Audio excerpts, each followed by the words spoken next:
Got it. So, welcome to Excel training and how to check your formulas for accuracy.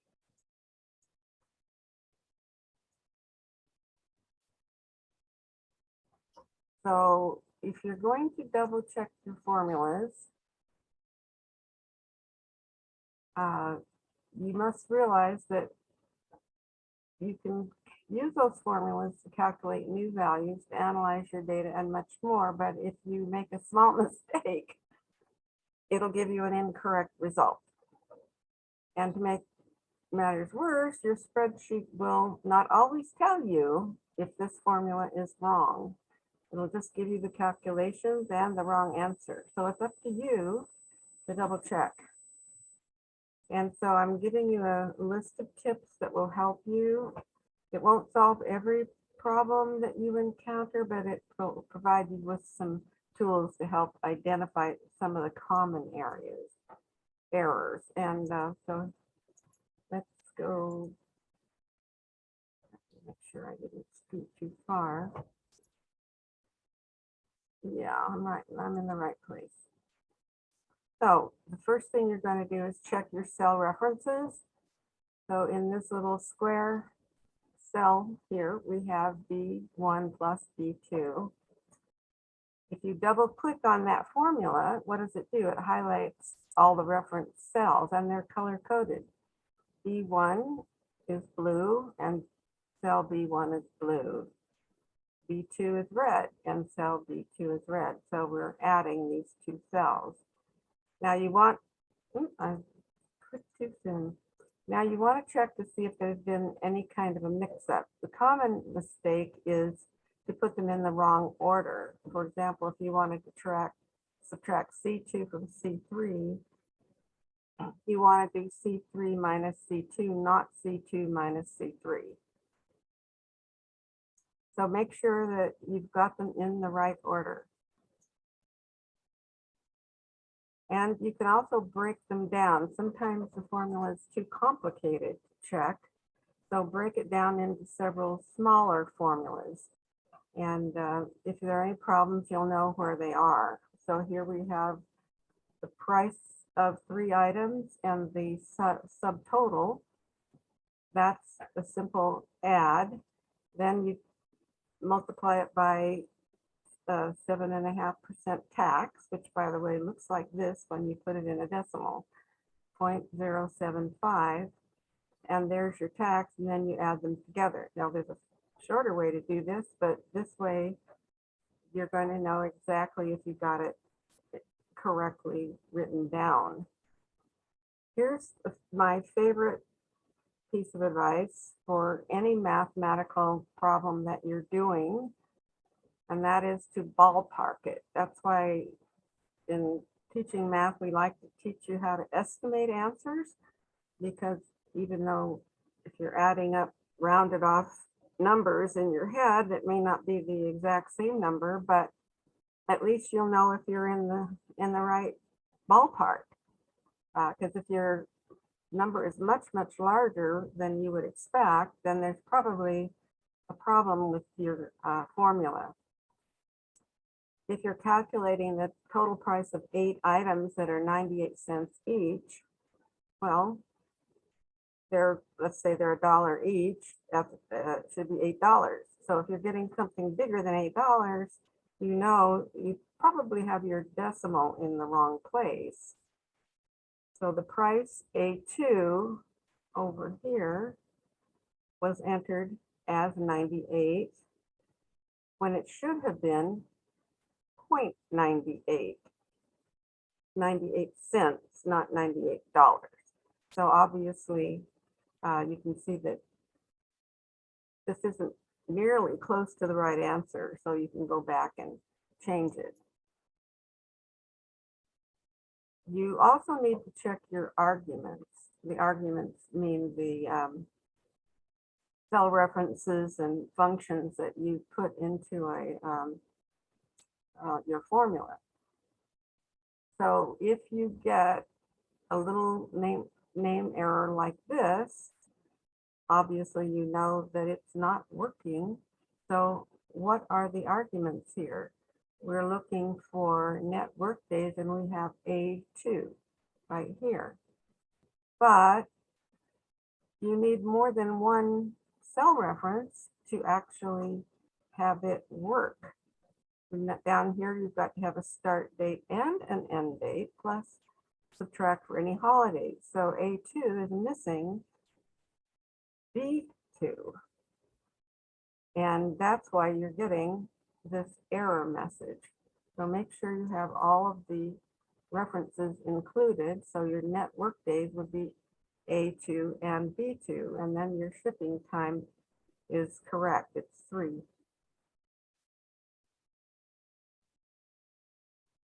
So here's something called the order of operations. If you're a Facebook fan, you're probably receiving these math problems all the time where they're asking you to multiply, subtract, divide, add,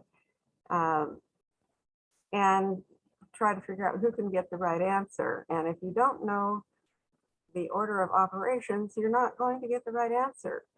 And the same way will happen if you enter a formula incorrectly. So if we put this formula, D2 plus D3 in parentheses, then you're going to perform the multiplication on the result of the addition of D2 and D3. If you don't, then you're going to be multiplying D3 times 7.5%, and you're not going to get the right answer. So D2 plus D3 times 7.5%. You want to do it on both of these calculations together. And when you're doing a formula, multiply comes first.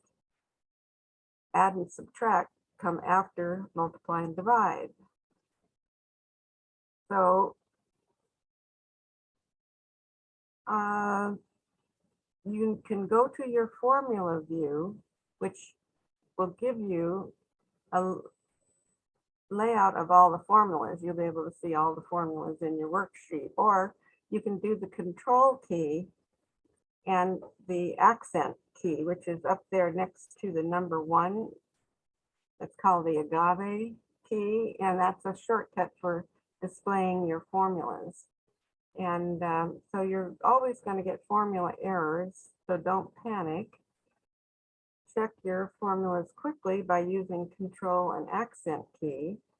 But meanwhile, let's go back and take another look at the order of operations. And in order to get in and out of this a little bit more quickly, I'm going to stop sharing and reshare. So now we're going to see a small video on the order of operations. It's called complex formulas, but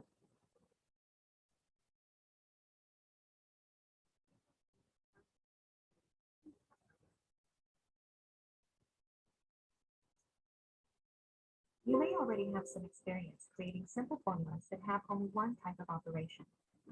But sometimes you have to create more complex formulas that do have more than one operator.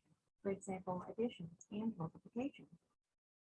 To do this correctly, you'll need to understand how Excel is calculating the answer. When solving formulas, Excel uses a set of rules called the order of operations, which you might remember from math class. The order of operations determines the order in which the formula will be calculated, so you know exactly how to write it out. The first thing that's calculated are any equations in parentheses. Then, if you have any exponents, you'll calculate those. Next is multiplication and division. And finally, addition and subtraction. Excel knows to use the order of operations whenever it calculates a complex formula.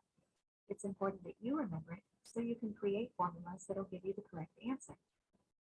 To remember the order, you can just use the acronym PEMDAS. Or to make it even easier, remember the phrase, "Please excuse my dear Aunt Sally." Let's take a closer look at some examples. In this formula, 5 plus 2 is in parentheses, so we'll calculate that first to get 7, and then we can just multiply 3 times 7 to get 21. This formula contains an exponent, 3 to the power of 2. We'll need to calculate that first, and then we can do the addition. If you have multiplication or division, that'll come next. Here we multiply 2 times 4 to get 8, and 9 minus 8 equals 1. Now multiplication and division are considered to be on the same level. That means if you have both of them in your formula, they're calculated from left to right. In this example, we'll do the division first, and then the multiplication. If we wanted the multiplication to happen first, we could just put it in parentheses, or we could rearrange the formula so the multiplication was on the left. Finally, we have addition and subtraction. Just like multiplication and division, these are on the same level, so we'll calculate them from left to right. Okay, now let's put them all together. This formula may look really complicated, but we're just going to go step by step through the order of operations, and you'll see that it's really not that bad. We'll start with the parentheses. We'll calculate each of these to get 2 and 3. And as you can see, the formula is already starting to look a bit simpler. Next, we'll look to see if there are any exponents in this formula. There is one, 2 to the second power. When we calculate it, it becomes 4. Next, we'll do the multiplication and division, going from left to right. And now all that's left is addition. And that gives us our answer, which is 8.75. And that's the same answer Excel would give you if you entered that formula in your worksheet. Now I'm going to show you why it's so important that you follow the order of operations every time. If you don't, your formulas won't give you the correct answer. In this example, I'd like to add these 3 values and find out how much the sales tax will be. I'll start by typing the equal sign, which is how you always start a formula. Then I'll calculate D3 plus D4 plus D5. Next, I'll multiply by 0.075, which is the tax rate at 7.5%. Now, this may look like it's going to give us the correct answer, but it's not. That's because we didn't follow the order of operations. Remember, multiplication comes before addition. So Excel is going to multiply D5 by 0.075 first. Then it'll add D3 and D4, which isn't what we want. We want these 3 values to be added first. So to do that, we just need to put them in parentheses. Parentheses are often the best way of controlling which parts of the formula are calculated first. And when this formula is calculated, we can see that the answer is $20.56. Writing complex formulas really isn't that difficult once you know how they work. Just remember to use the order of operations and you'll get the correct answer every time.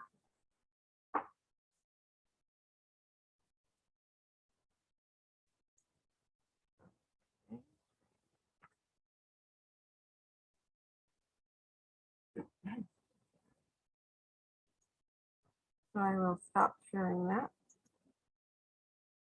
And we'll go back to our presentation. But while I'm doing this, does anyone have a question about the order of operations?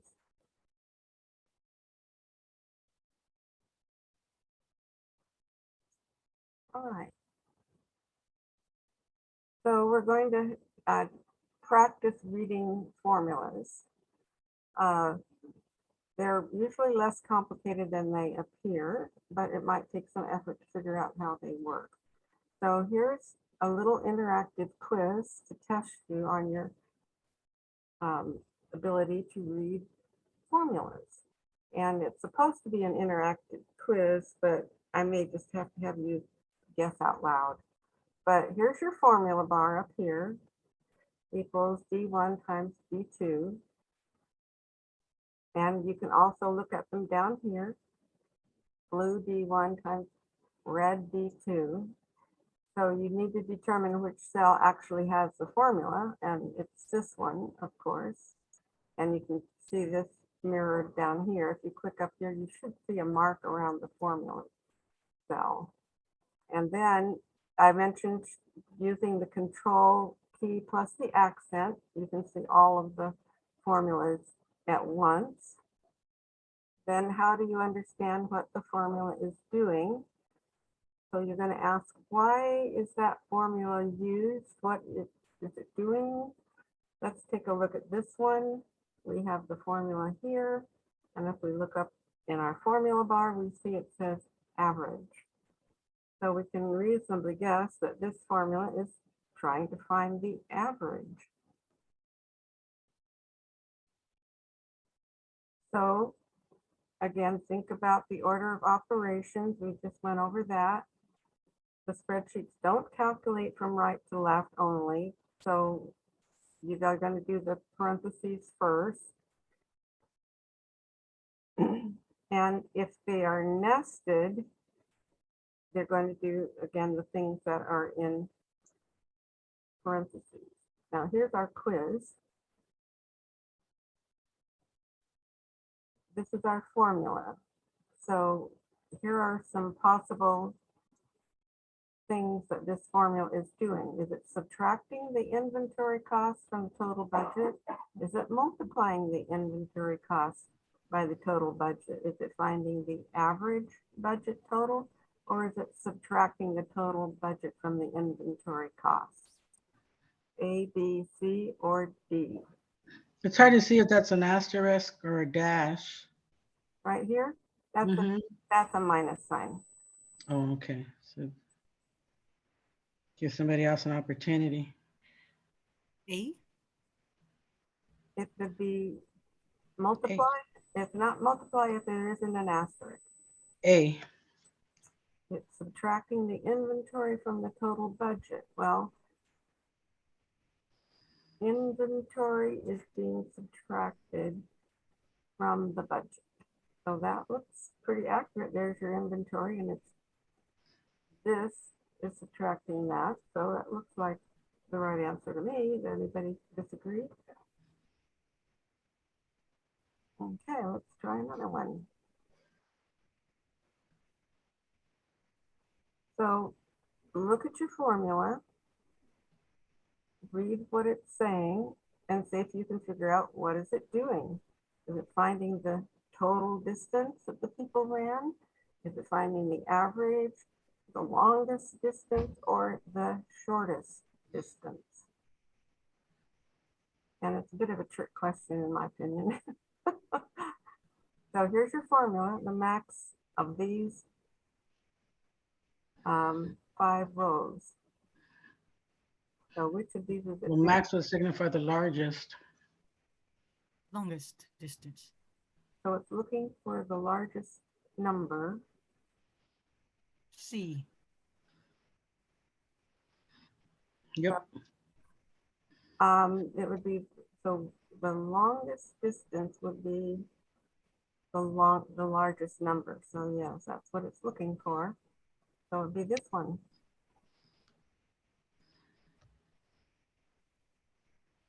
Now we have B2 plus B3 plus B4 times 0.2. What is happening here? They It's forgot something. subtraction instead of addition without parentheses. Multiplication is performed too early. Nothing, the formula is correct. It should use division instead of multiplication. So we're figuring the tip of 20%. So what's going to happen if we hit enter? Are we going to get the right amount? Or are No. we going to get 20% of the breadsticks? If you give them 20% of the breadsticks, they might not serve you again. Because they're going to multiply first. So B4 times 20% is not the answer you want. So remember the order of operations, parentheses come before everything. So if you put parentheses around B2 and the B4, then you'll have the total of all of your items, the soda, the pizza, and the breadsticks, and then you'll get 20% tip. So It's without B. parentheses, the multiplication is performed too early.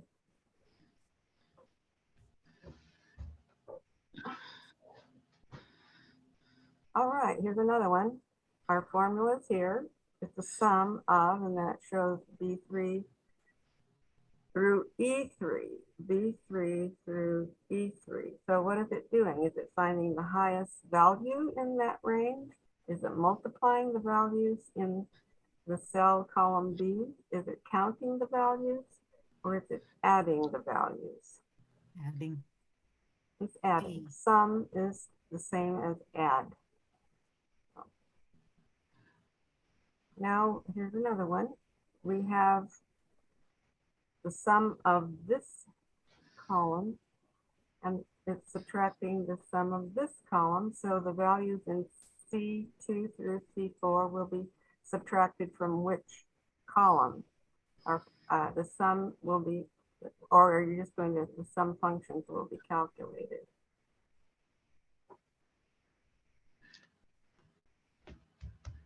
You're not getting the sum of this and then this separately. You're getting the sum of this one and it comes first and it's subtracting this one. So it's C. Pink boxes are being subtracted from the blue boxes. So The this sum, box the is totals. subtracted from the blue box. So C2 is being subtracted from B2. All right, and the sum functions up here, are they going to add the values in B2 through B4, or are they, will each value in B4 multiplied by E1? What's happening here? I'm on a Zoom call. Let's see, Sum function. So what is it, A or B? A. Yes, it's B. But it's also doing this before it is multiplied by E1. So in a sense, they're multiplying, not adding, but they did add the sum values together, which ultimately are going to be multiplied by E, which is the sales tax rate. Okay, so now we have this spreadsheet and an if sum. It's summing up C2 through C4, and then it says it is greater than 500, yes or no. So is this an if function or a sum function? Is it going to give you a sum or is it going to give you a yes or no answer? If. It's going to give you a yes or no answer. Is the goal met? And it's going to say yes or no. And we can look over here and see, is this greater than 300 or 500? No, so I guess they didn't meet their goal. Now, we have these two items here. Answer the questions below. Select the formula that will subtract the inventory costs from the monthly budget. Is it B3 minus B2, B2 minus B3, B3 times B2, or B3 divided by? Now, obviously it's not divide or multiply, so which one is it? A. It is this one. We are taking B2 and subtracting it from B3. So it's A. So that's what is happening. We're not taking this number and subtracting it from this. Now we have another interactive question. Which formula would we use to find the average time for the 3-mile run from this log? The average of B2 through B8, the average of B2 through F, average of B2 through D. B7, or the average of B2 through B8. Isn't that, oh, that was a comma and this is a range.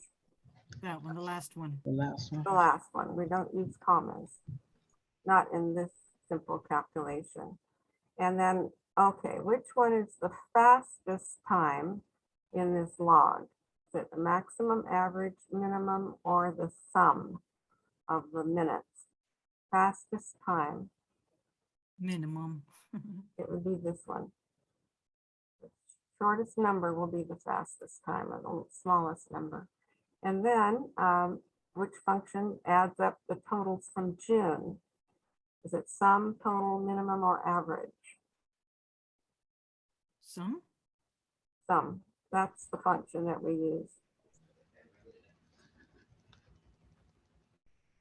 And is it best, what's the best way to add up the values in B?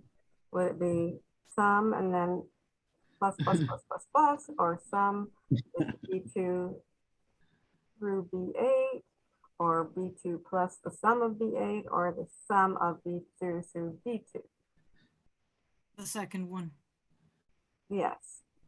So the best way is to create a range.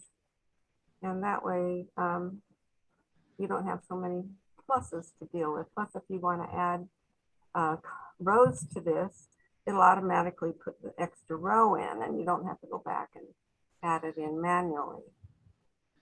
Okay, what formula will add all of the values in B, C, and D? B, C, D, which one? I would The have said third one. total, but it's not there. The third one. 2 Oh, through no. B8, Yeah. A. or B2, C2, D2, or B2 through D2, or B2 plus the sum of this. Hmm. Would be the first one. The first one, we're gonna go all of the values. If you do the entire thing, you're gonna get the sum of all three columns and each row in those columns. And which formula would subtract the yearly inventory from the yearly budget and then divide by 12?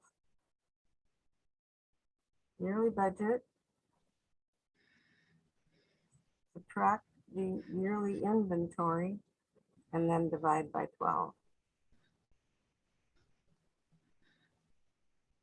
So it's It'd be the last one. one of these, B2, subtract the inventory, B1, and then you put them in parentheses, because if you didn't, you would be dividing only this cell by 12.